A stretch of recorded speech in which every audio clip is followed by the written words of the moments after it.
Have you ever wondered how the mighty Roman Empire, a civilization that shaped the Western world, began?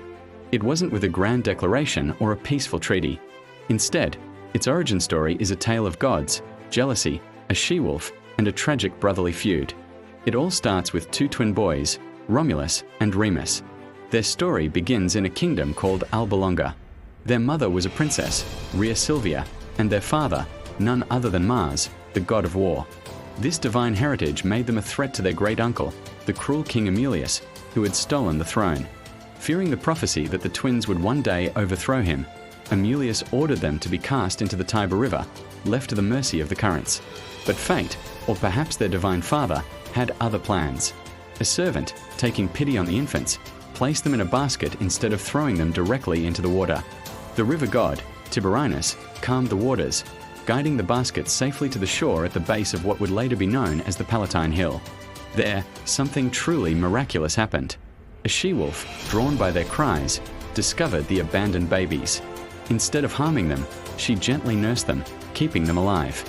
They were later found by a woodpecker, another animal sacred to Mars, who brought them food. Soon after, a shepherd named Faustulus was tending his flock when he stumbled upon this incredible scene: two human babies being cared for by a wolf. He took the twins home, and he and his wife raised them as their own sons. Growing up in the rugged hills, Romulus and Remus became strong, brave, and natural-born leaders. They commanded a group of young shepherds, defending their flocks from wild animals and raiding rival shepherd gangs. One day, a dispute with the shepherds of King Amulius turned serious. Remus was captured and brought before the king. Back in Alba Longa, their grandfather, the deposed King Numita, recognized Remus. At the same time, Faustulus, fearing for Remus's life, revealed the truth of their miraculous discovery to Romulus. The pieces of the puzzle fell into place. Their royal lineage was undeniable. Fueled by the injustice done to their family, Romulus gathered his band of shepherds and marched on Alba Longa. They stormed the palace, killed the tyrannical King Amulius, and restored their beloved grandfather Numita to his rightful throne. The people celebrated them as heroes. But Romulus and Remus were not content to simply be princes. They were ambitious and yearned to build a city of their own, a new home for their followers and for the landless people of the region.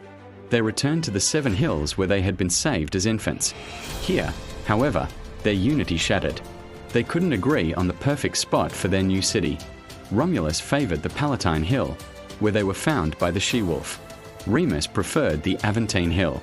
To settle the dispute, they agreed to consult the gods through augury, watching the flight of birds for divine signs. Remus, on his hill, saw 6 vultures first, a good omen. But then, Romulus, on the Palatine, saw 12 vultures. Who had won? The one who saw the birds first, or the one who saw more? The argument intensified, their brotherly bond cracking under the strain of ambition. Ignoring Remus, Romulus began to build. He plowed a furrow around the Palatine Hill, marking the sacred boundary of his future city's walls. This was a solemn ritual, and crossing that line was a grave offense. Remus, in a fit of mockery and jealousy, scoffed at the low wall. To show how easily it could be breached, he contemptuously jumped over it. In a flash of rage, Romulus's ambition turned deadly. Seeing his brother's act as a terrible omen and a direct challenge to his authority, he struck Remus down. As his brother lay dying, Romulus declared, "So shall it be for all who dare to leap over my walls."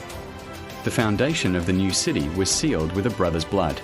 Alone now, Romulus continued the work. He became the founder and the first king of the city he named after himself, Rome. From this brutal and mythic beginning, an empire would rise, its legacy echoing through the millennia. It's a powerful reminder that even the greatest civilizations can have the darkest and most human of origins. Thanks for watching. If you enjoyed this story, don't forget to like and subscribe for more tales from history and myth.